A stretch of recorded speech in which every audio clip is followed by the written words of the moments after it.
নমস্কার, আমি শিউলি ব্যানার্জি আর বিশ্বকবি রবীন্দ্রনাথ ঠাকুরের আফ্রিকা কবিতাটি আবৃত্তি করছি।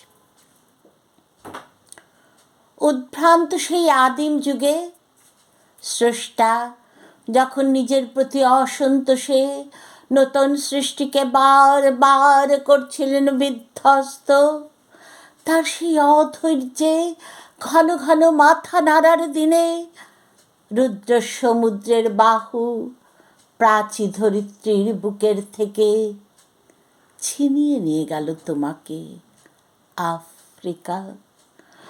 বাঁধলে তোমাকে বনস্পতির নিবিড় পাহারায়, কৃপণ আলোর অন্তঃপুরে, যেখানে নিভৃত অবকাশে তুমি সংগ্রহ করছিলে দুর্গমের রহস্য, চিনছিলে জল স্থল আকাশের দুর্বোধ সংকেত, প্রকৃতির দৃষ্টি অতীত জাদু মন্ত্র জাগাচ্ছিল তোমার চেতনা অতীত মনে।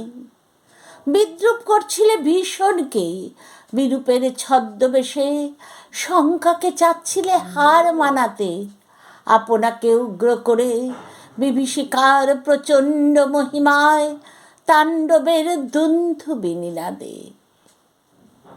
হায় ছায়াবৃতা কালো ঘোমটার নিচে অপরিচিত ছিল তোমার মানব রূপ, উপেক্ষার আবিল দৃষ্টিতে এলো লোহার হাত করে নিয়ে, নখ যাদের তীক্ষ্ণ তোমার নেকড়ের চেয়ে, এলো মানুষ ধরার দল, গর্বে যারা অন্ধ তোমার সূর্য হারা অরণ্যের চেয়ে।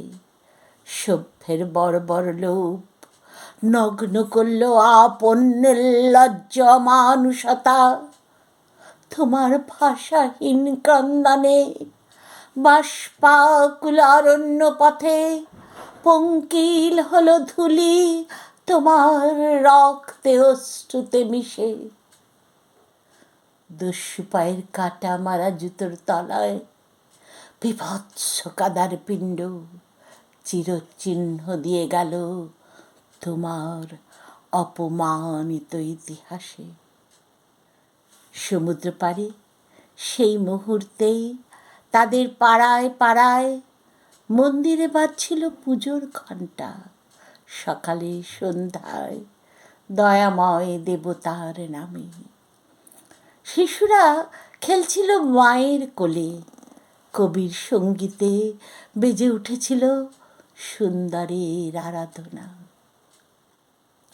আজ যখন পশ্চিম দিগন্তে প্রদোষকাল ঝঞ্ঝা বাতাসের ঊর্ধ্বশ্বাস, যখন গুপ্ত গহ্বর থেকে পশুরা বেরিয়ে এলো, অশুভ ধ্বনিতে ঘোষণা করল দিনের অন্তিম কাল, এসো যুগান্তের কবি, আসন্ন সন্ধ্যার শেষ রশ্মিপাতে দাঁড়াও ওই মান হারা মানবীর দ্বারে, বলো ক্ষমা করো, হিংস্র প্রলাপের মধ্যে সেই হোক তোমার সভ্যতার শেষ পুণ্যবাণী। নমস্কার।